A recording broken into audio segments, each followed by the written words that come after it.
Excellence Online. Subscribe to our channel now for more educational videos and press the bell icon for more updates. सलाम, this is doctor Rizwan.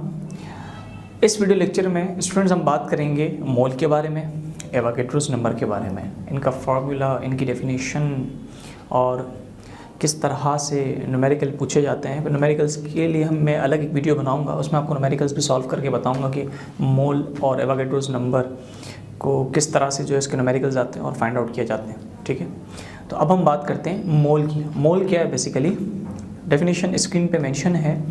जब हम किसी भी atom के मास को या मॉलिक्यूल के मास को ग्राम्स में एक्सप्रेस करते हैं तो बेसिकली वो मोल के बराबर होता है। एक तो ये डेफिनेशन है। दूसरी ये डेफिनेशन है कि अमाउंट ऑफ सब्सटेंस, किसी भी सब्सटेंस की वो अमाउंट जो 6.0 to 10 की पावर 23 पार्टिकल्स ज़र्रात कंटेन करे वो 1 मोल के बराबर होता है, यानी मोल के बराबर होता है। और एक जो सिंपल डेफिनेशन है जो फार्मूले की बेसिस पे वो ये है कि the ratio between mass of substance in gram divided by atomic mass slash molecular mass slash formula mass. यानी अगर आपको किसी भी सब्सटेंस का मोल निकालना है तो मोल निकालने के लिए उस सब्सटेंस का जो मास ग्राम में गिवन होगा उसे आप ऊपर लिखेंगे और उस सब्सटेंस के मास को जो ग्राम में गिवन होगा उसे डिवाइड कर देंगे एटॉमिक मास से अगर वो एटम की बात हो रही है, मॉलिक्यूलर मास से अगर मॉलिक्यूल की बात हो रही है, और फार्मूला मास से अगर कोई सिंपलेस्ट फार्मूले की बात हो रही है। ठीक है, तीसरी डेफिनेशन आप देख सकते हैं, the mass in gram of atoms और मॉलिक्यूल्स और ions which contain Avogadro's number of particles that is 6.0 10 की पावर 23 पार्टिकल्स। यानी किसी भी सब्सटेंस की वो अमाउंट जिसके अंदर इतने पार्टिकल्स पाए जाते हो 6.0 to 10 की पावर 23 पार्टिकल्स ज़र्रात पाए जाते हो तो वो मोल के बराबर होता है। दो तीन डेफिनेशंस थी जो आपसे मैंने शेयर की। अब आते हैं ज़रा इसकी एग्जाम्पल पे। जैसे कार्बन का मास है 12 AMU। इसका मतलब ये है कि अगर मैं कार्बन के 12 ग्राम्स लेता हूँ तो ये 1 मोल के बराबर होगा। कैसे? अभी आपको मैंने फार्मूला बताया था मोल फाइंड आउट करने का, mass in gram upon atomic mass. Carbon का एटॉमिक मास 12 नीचे आ जाएगा और हमने इसका ग्राम में मास भी कितना लिया है 12 जो ऊपर आ जाएगा, तो 12 को 12 से डिवाइड करेंगे तो किसके बराबर हो जाएगा 1 mole of carbon. Exactly. Molecular mass of nitrogen N2, ये डायटोमिक गैस है तो इसका जो मॉलिक्यूलर मास निकलेगा वो 28 निकलेगा जो नीचे आ जाएगा। और अगर इसका मैं ग्राम में मास भी 28 ले रहा हूँ जो ऊपर आ जाएगा तो 28 divide by 28 is equals to 1 mole of nitrogen. Formula mass of NaCl। NaCl एक आयोनिक कंपाउंड है, सिंपलेस्ट फॉर्म में पाया जाता है 58.5, इसीलिए इसके लिए हम फार्मूला मास की टर्म यूज़ करते हैं।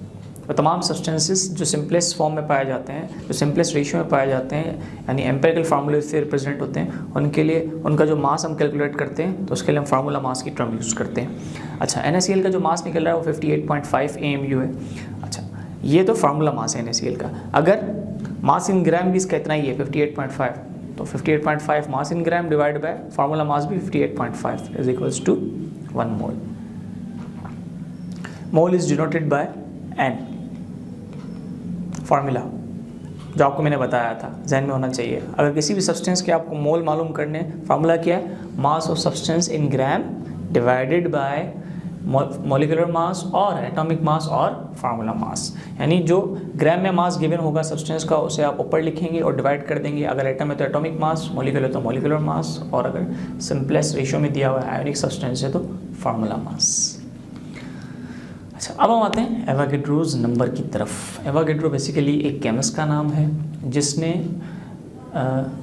बहुत ही नंबर ऑफ़ पार्टिकल्स के बारे में हमें एक फिगर दिया था। इसने ये कहा था कि भाई किसी भी सब्सटेंस के 1 मोल में, किसी भी सब्सटेंस के 1 मोल में जो नंबर ऑफ़ पार्टिकल्स होते हैं वो बराबर होते हैं 6.0 to 10 की पावर 23 के। यानी किसी भी सब्सटेंस का अगर आपके पास 1 मोल है तो उसमें जो पार्टिकल्स की ज़र्रात की तादाद है वो इतनी होगी 6.0 to 10 की पावर 23, और उसे ही हम कहते हैं एवोगैड्रोस नंबर।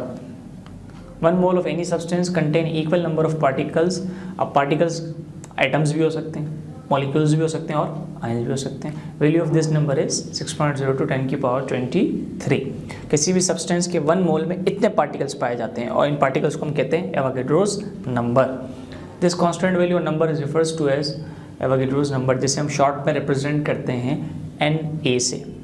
N कैपिटल लिखते हैं, A भी कैपिटल लिखते हैं, लेकिन A N के साथ छोटा सा बना देते हैं, Na। For example 1 mole of hydrogen, molecules of hydrogen, 1 mole of sodium 6.010 की power 23 sodium of hydrogen,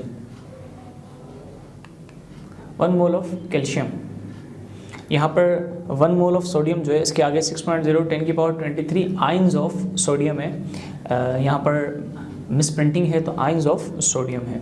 1 mole of calcium is equals to, जिस तरह आप देख सकते हैं 6.010 की power 23 ions of calcium ion. It is denoted by Na। जैसा कि बेटा आप देख सकते हैं, for example 1 mole of hydrogen, hydrogen का अगर 1 मोल है तो उसमें इतने मॉलिक्यूल्स होते हैं, 6.010 की पावर 23 मॉलिक्यूल्स ऑफ हाइड्रोजन, क्योंकि हाइड्रोजन बेसिकली गैसियस फॉर्म में एग्जिस्ट करता है, H2 और H2 मॉलिक्यूल है, इसलिए मैंने मॉलिक्यूल यूज़ किया है, पार्टिकल की तादाद की आ गई, ठीक है ना। 1 मोल ऑफ सोडियम सामने मेंशन है, 1 मोल ऑफ कैल्शियम आइन 6.010 की पावर 23 आइंस ऑफ कैल्शियम। इस तरह पहले आपको बता चुका हूँ मैं, इट इज़, क्योंकि हम आइन की बात कर रहे हैं इसलिए मैंने कैल्शियम के साथ आइंस लिखा है। It is denoted by Na। अब हम बात करते हैं स्टिचोमेट्री, जो कि बहुत ही इंटरेस्टिंग और बहुत ही ज़बरदस्त एक केमिस्ट्री के अंदर की ब्रांच है और एक अच्छा सा कॉन्सेप्ट है। स्टिचोमेट्री के अंदर हम रिएक्टेंट्स और प्रोडक्ट्स के दरमियान क्वांटिटेटिव रिलेशनशिप पढ़ते हैं। क्वांटिटी का मतलब होता है मिकदार, सही है ना, अमाउंट। तो क्वांटिटेटिव रिलेशनशिप डिस्कस करते हैं रिएक्टेंट्स और प्रोडक्ट के बीच में, लेकिन उसके लिए एक शर्त होती है कि इक्वेशन आपकी बैलेंस्ड होनी चाहिए। अगर बैलेंस नहीं है इक्वेशन तो आप रिलेशनशिप डिस्कस नहीं कर सकते। और दो एजम्पशंस क्या हैं कि रिएक्शन का मतलब रिएक्शन जैसे दो तरह के होते हैं ना, हमारे पास एक रिवर्सिबल होता है और इरिवर्सिबल होता है। तो यहाँ पर हम तमाम रिएक्शंस जिनको हम स्टिचोमेट्री में यूज़ कर रहे हैं उनको हम इरिवर्सिबल कंसिडर करते हैं, या ये कह लें कि ये सिर्फ इरिवर्सिबल के लिए ही है, इरिवर्सिबल के लिए ही है, ठीक है ना। दूसरा, साइड रिएक्शंस को हम अवॉइड करेंगे। जैसे मैं आपको ये कहूँ कि कार्बन और ऑक्सीजन गैस मिल रहे हैं तो कार्बन डाइऑक्साइड, हमारे जहन में ये कॉन्सेप्ट है हमेशा, लेकिन ज़रूरी तो नहीं हमेशा कार्बन डाइऑक्साइड ही बने, कार्बन मोनोऑक्साइड भी तो बन सकता है, तो वो एक साइड रिएक्शन है, उसको हम अवॉइड कर देंगे। हम सिर्फ कार्बन डाइऑक्साइड इक्वेशन में लिखा है तो कार्बन डाइऑक्साइड की ही बात करेंगे। हम यही समझेंगे कि पूरा का पूरा कार्बन और ऑक्सीजन गैस कंबाइन होकर कार्बन डाइऑक्साइड ही बना रहा है, और CO अगर बन भी रहा है तो उसको हम अवॉइड कर दें। और इसी तरह रिएक्शन आपका क्या होना चाहिए, इरिवर्सिबल। ये दो एजम्पशन है। आगे बढ़ते हैं। Refers to chemical calculations. अच्छा, इसमें क्या है, इसमें ऐसा होता है कि अगर आपको एक सब्सटेंस की अमाउंट पता चल जाए, जैसे मैं एग्जांपल देता हूँ, घर में हमें पता चल जाता है ना यार 4 मेहमान आने वाले हैं और इनके लिए चाय बनानी है, तो हमें पता चल जाता है यार 4 मेहमान आ रहे हैं तो फिर इनके लिए जो चाय बनानी है, अगर सब एक एक कप पी रहे हैं तो फिर इतना पानी लेना है, इतनी पत्ती लेनी है, इतनी चीनी लेनी है, इतना दूध लेना है और इतना हीट करना है। तो एक चीज़ पता चल जाए, बाकी चीज़ों की प्रोडक्शन हम खुद कर लेते हैं। तो इसी तरह स्टिचोमेट्री में ये होता है कि पूरी इक्वेशन में किसी एक की अमाउंट बता दी जाए ना बेटा, तो बाकी की अमाउंट हम खुद से कैलकुलेट कर सकते हैं। This is stoichiometry defined as the quantitative relationship among the reactants and products in a balanced chemical equation. Assumption of stoichiometric calculation को मैंने बताया क्या क्या है। There are 2 reactants are completely converted into products, मतलब इरिवर्सिबल रिएक्शन के ऊपर ही स्टिचोमेट्री अप्लाई होती है। दूसरा, नो सप्लीमेंट्री और साइड रिएक्शंस अकर।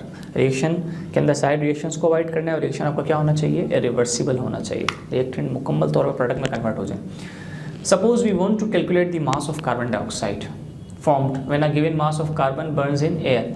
कार्बन को जो एयर के साथ बर्न कर रहे हैं, मतलब ऑक्सीजन के साथ बर्न कर रहे हैं, तो रिजल्ट में कार्बन डाइऑक्साइड मिलता है। The reaction is C+O2, E not का मतलब है एरो, गोज टू भी कह सकते हैं, एरो भी कह सकते हैं। तो कार्बन और ऑक्सीजन गैस मिलेंगी तो आपको कार्बन डाइऑक्साइड मिलेगा। In actual practice it is possible that we get less amount of CO2 than the calculated mass of CO2। क्यों? क्योंकि ज़रूरी नहीं है कि सारा का सारा कार्बन और ऑक्सीजन कार्बन डाइऑक्साइड में ही कन्वर्ट हो जाए। आपसे मैंने अभी शेयर की थी बात, साइड रिएक्शन भी तो हो सकते हैं ना, तो उसको हम अवॉइड करेंगे। अभी समझेंगे भाई सारा का सारा कार्बन डाइऑक्साइड में ही कन्वर्ट हो रहा है। This is because that the given mass of carbon can also form CO in addition to CO2. Exactly. This means that we have to avoid the formation of carbon monoxide. Types of stoichiometric calculations. Stoichiometric calculations, अब हमने सिर्फ कहा है कि एक का मास पता हो दूसरे का मास मालूम कर सकते हैं, या एक की अमाउंट पता हो दूसरे के अमाउंट मालूम कर सकते हैं, तो हम क्या करते हैं, 3 रिलेशनशिप्स में स्टोइचियोमेट्री को डिवाइड करते हैं। पहला है मास मास, इसमें एक का मास पता हो तो दूसरे का मास मालूम कर सकते हैं। दूसरा है मास वॉल्यूम, जिसमें एक सब्सटेंस का मास पता हो तो बाकी का हम वॉल्यूम मालूम कर सकते हैं। और तीसरा है वॉल्यूम, जिसमें एक सब्सटेंस का वॉल्यूम अगर पता चल जाए तो दूसरे का हम वॉल्यूम खुद से निकाल सकते हैं। और as you all know that volume किसको कहते हैं, space occupied by an object या बाय केमिकल सब्सटेंस और एनीथिंग। ठीक है, आगे बढ़ते हैं। Gay Lussac law of combining volume, ये बहुत इंपॉर्टेंट लॉ है और हमारे बुक में छोटी सी इसकी एक स्टेटमेंट लिखी हुई है और ये पार्ट भी काफ़ी छोटा सा कवर करता है हमारे बुक के अंदर। कभी कभार नेगलेक्ट भी हो जाता है, टीचर से अवॉइड भी हो जाते हैं, तो यहाँ हम उसको समझ लेते हैं क्या कहता है ये कहता है भाई गैसेस जो है ना, जब भी कंबाइन होती हैं तो स्मॉल वॉल्यूम रेशियो में कंबाइन होती हैं, यानी कंबाइनिंग जो वॉल्यूम होता है उनका बहुत ही स्मॉल होता है, in the ratio of small whole number by volume under similar conditions of temperature और प्रेशर। टेम्परेचर और प्रेशर इनका सेम हो तब। और अब हम बात करेंगे फॉर एग्जांपल, जैसे nitrogen and hydrogen react to form ammonia gas. Equation नीचे दी हुई है, N2 + 3H2 goes to 2NH3। अब 1 part नाइट्रोजन यानी 1 volume of nitrogen gas and 3 volume of hydrogen gas combine to form 2 volume of nitrogen gas. बहुत ही small volume ratio में ये गैसेस आपस में कंबाइन हो रही हैं। आप स्क्रीन पे पढ़ सकते हैं जो आपको मैंने समझाया अभी। तो इसी के साथ हमारा ये वीडियो लेक्चर कंप्लीट होता है और इसमें हमने मोल के बारे में बात की, एवोगैड्रोस नंबर के बारे में बात की और स्टोइचियोमेट्री के बारे में बात की। अब हम इसके जब न्यूमेरिकल्स की तरफ आएंगे तो मैं आपको, जैसे मैंने एवोगैड्रो नंबर का फ़िलहाल आपके साथ फार्मूला शेयर नहीं किया, जब न्यूमेरिकल की साइड पे आएंगे तो आपके साथ मैं एवोगैड्रोस नंबर का फार्मूला भी शेयर करूँगा और न्यूमेरिकल्स भी इसके सॉल्व करेंगे। तब तक के लिए अल्लाह हाफ़िज़।